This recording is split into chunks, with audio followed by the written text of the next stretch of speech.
Hey, it's Webs here with day 10 of the Castle Nathria card reveal season. This time we actually got a Covenant spell that is almost a direct translation from World of Warcraft into Hearthstone. So let's begin with it. Convoke the Spirits is a 10 cost nature spell for Druid that casts 8 random Druid spells randomly chosen. This card actually got a few changes in between right now and when the card actually got revealed. Originally it was an arcane spell and it did 10 spells instead of 8, which would have been a lot better overall. Though most druid spells are actually really good, I don't see a downside of a card like this except for its high cost.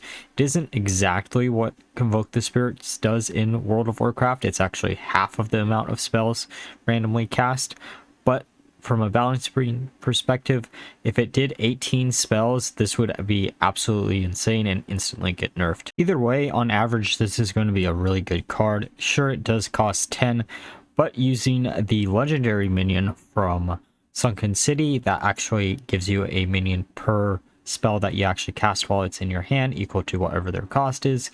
This could be a really neat way to actually get some 10 cost minions, which is something that card was lacking currently, while also should generate enough advantage for yourself. The only worry that I would have with a card like this is if you get a bunch of draw power cards and then you just end up burning half of your deck because you accidentally overfill your hand. And it isn't like Druid has any issues with not having their hand already full, which might be a little bit of an issue overall, but on average this is going to be a lot better than something that like Puzzle Block of Yogg-Saron, where it was just random spells, because consistency wise druid spells seem to be overall just a better off subset of spells. All right, now time for the second card reveal today, Nightshade Bud, which is an 8 cost druid spell with choose one. Discover a minion from your deck to summon or a spell to cast with the nature tag. So this is probably meant to be for a Death Rattle Druid deck, especially given the fact that the one legendary does also cost 8, and these are basically the second and third copy of that minion if you do decide to go down that path. However, again, we don't have any other support for Death Rattle Druid besides the legendary minion and the location, which makes me wonder if that deck is actually going to ever be something, at least without the mini set involved or the next set. It's interesting to see how Death Rattle support is just spread across so many classes at this point, that there's not just one class that can easily abuse any of the really good Death Rattles. Each have their own little niche, and I don't know if that one minion will be enough to carve out a Death Rattle deck for Druid. And if you can randomly generate this off of a Convoke the Spirits, I think this card will be really good. However, if you're just natively running it in a deck, I don't know how useful this is going to be unless you do some type of Colossal minion deck where you try to drag out some of the Colossal minions from your deck and you get 3 minions for the price of 1, or how many minions that the Colossal takes up in space. It does make Battlecry minions a lot worse in Druid overall, and I guess in theory could be a way to cheat out a bunch of minions in combination with things like Lady Andacondra if you use Celestial Alignment with her. So that might be the other benefit of a card like this. It's one of those cards that I don't know where to place it right now, just because it's such a high cost card, and the fact that we don't know if there's going to be any more Death Rattle support or anything else that Druid can easily abuse this in combination with. This is actually a really bad card to use with the other Druid legendary, the dragon that summons the whelps, just because in theory you could drag out that dragon from your deck and you don't actually get the battle cry. Alright, now for the next card revealed, which is another totem support card, Party Favor Totem, which is a 3 cost totem with 0 attack, 3 HP. At the end of your turn, summon a random basic totem, infuse 2, summon 2 instead. And this is what the infused version looks like. I'm so happy that we're actually seeing some additional support for Totem Shaman that isn't just the legendary minion. It means that the deck might actually fully exist. The interesting thing about this is on turn 5, if you place this down with a anchor totem, you in theory could buff up both of the other totems even further after you use the stone weight or whatever you want to use in combination. There's a lot of little interesting things you can do. This is actually a pretty good totem, so it does help the fact that you're going to be diluting the pool with more totems for Amalgam of the Depths. Overall, I think this card will probably see play. It only needs maybe 1 or 2 more cards to be a fully functional deck, in my opinion. And it is really one of those decks that I want to try to make work, especially because Totems is supposed to be Shaman's core identity mechanic, or at least one of them, and we haven't really historically seen that many Totem Shamans throughout Hearthstone's history. Alright, now for the next card revealed, Shadowborn, which is a 3-cost beast minion for Warlock with the Death Rattle. Reduce the cost of the highest cost shadow spell in your hand by 3 with 3 attack, 3 HP. This is pretty good for Phylactery Warlock or some other deck that actually wants to have a bunch of shadow spells in it, but Phylactery seems to be the big win condition for those styles of deck. In theory, you could reduce your combo to be allowing you to actually access the entire combo now on like turn 5 or 6 if you use this in combination with the Phylactery in your hand, and it wouldn't be that hard to actually do, especially given some of the other cards revealed today too. I can't see a place where this doesn't see some play if you can actually fit it into a deck that actually uses Phylactery. Sure, it's in our Death Rattle to dilute the pool, but it could just be a better Death Rattle than some of the other ones that people are currently running, so they don't dilute the pool too much. Alright, the next card revealed is Shadow Waltz, which is a 5-cost shadow spell. Summon a 3/4 shadow with taunt. If a minion died this turn, summon another. It has the shadow tag, of course. Generally speaking, this is actually a pretty good card. Sure, it's 5 costs, but in theory, most of the time when you're going to play something like this, you probably did kill some minion on your board or your opponent's board, so the condition isn't that hard to actually fulfill, so you end up getting 610 worth of stats. It's a little bit worse than the Protect the Innocents from Paladin, which is healing instead of killing a minion, but overall I do think this card might see some play in a shadow based deck, especially because you can discount it with the card that we just talked about, and honestly it's not that bad of a card. I do think it's probably just an average card at best, but at the same time, it probably will see some play if a shadow-based deck does see play in Warlock, and we are seeing a lot of shadow support, including a new legendary, which is Lady Darkvein, who is a 5-cost 3 attack, 6 HP minion with the battle cry. Summon 2/1 shades, each gain a death rattle to cast your last shadow spell. So there are 2 ways I can see you abusing this. First one being impending Catastrophe in a imp based deck, just so you can draw into a shit ton of more cards.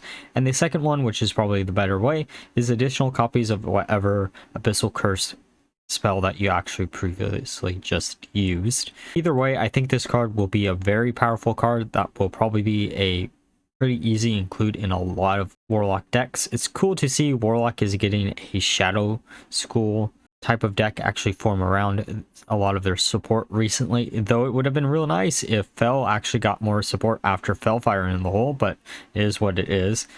One day we'll see a little bit more Fel support, but this and the last set's theme don't really go too well together with a Fel-based synergy, and that's probably why we haven't seen any for Warlock. Okay, so time for a priest card, which is Cleanse the Scene, which is a 5-cost holy spell for priest that destroys all minions with 3 or less attack, and with infuse 3, which changes it from 3 or less attack to 6 or less attack. Overall, I think this card is probably pretty decent.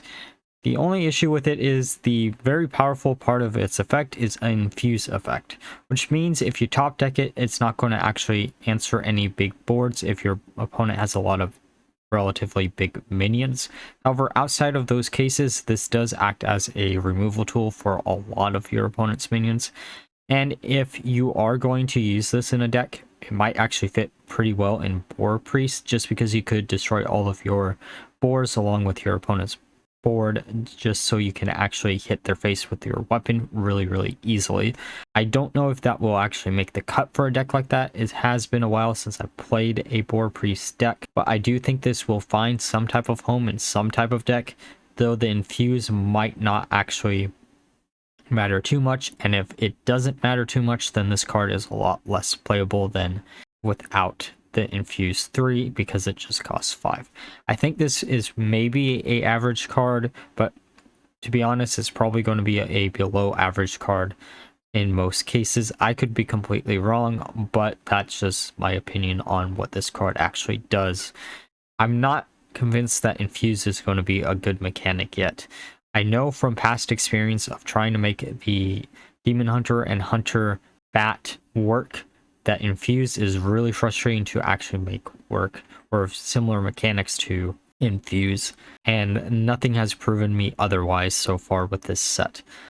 Okay, time for some neutral cards. The first one being Ashen Elemental, which is a 3-cost neutral minion. 2 attack, 4 HP as the elemental tag, and then the battle cry: whenever your opponent draws a card next turn, they take 2 damage. So we've been seeing a lot of draw power actually be printed in this set, so a card like this might see some play just because it does prevent your opponent from drawing too many cards. However, if you use this against a deck similar to Quest Warlock, for example, you're just going to probably end up shooting yourself in the foot because you're going to progress their quest line or just do a bunch of damage to your own face. That's really just an edge case for a card like this, but because decks right now do draw so much, I think a card like this will probably end up seeing some play. Is decently statted minion for 3 costs, and the effect isn't that bad overall, even if it only does 2 damage to your opponent's face. But on average, there are a lot of decks out there that will draw at least 2 or 3 cards in a turn or delay their game plan by an additional turn by playing this down, as long as they don't think they can actually survive whatever damage you can do. I think this will probably be used in more aggro-based decks, mainly because of the fact that you, in theory, could hurt your opponent to a range where they're going to die no matter how many cards they draw in the following turn. And then combo decks are going to be very fearful of something like this, but again, it might just be an average card at best, but I think this one has a lot of potential. Now for the last card revealed today, which is Theotar, the Mad Duke, which is a 4-cost legendary minion that is neutral with 3 attack, 3 HP. Battle cry: discover a card in each player's hand and swap them. This is going to be very frustrating to play against if you're any type of combo deck, or even if you just want to keep a card consistently in your opening hand, such as a Wildheart Guff or something else. Overall, I think this card will probably see a lot of play early on, though as time goes on, I don't know how consistent people are going to want to drop a 4-cost minion that, while it does have the potential of stealing your opponent's key card out of their hand, if there aren't a bunch of combo decks floating around or cards that are centered around just one card in particular, such as Wildheart Guff, then a card like this won't be that useful. Though if Druid is prevalent in the metagame at all, Wildheart Guff will always be prevalent. So there's a lot of potential that you could use this for, especially against combo. As mentioned before, you could steal a boar, you could steal a Amulet of the Undying if you're against War Priest, Wildheart Guff, a Press Store. You know, there's a bunch of really good targets, or a really empowered Sire Denathrius if you drew into it early game and infused it a bunch. That would be a real frustrating thing to steal from your opponent. But it is really cool to see some type of hate like this for combo decks, even though I do prefer to play a combo deck over any type of other deck. And we are seeing a lot more hand control with this set, which means we're probably going to see even more with some of the other cards that haven't been revealed so far. I'm going to assume that the secret for Rogue that will probably get revealed, or at least one of them, will also have something to do with hand control, just because the synergy with Secret Rogue that got revealed right now is also hand control. It's going to be interesting to see if a hand control deck actually forms around some of these cards, or if something else actually just uses one or two of them here and there. Alright, so those were all the cards revealed today. Let me know down below which ones you're looking most forward to using, and like always, if you enjoyed the video, please leave a like, comment, and subscribe. Until next time, bye bye.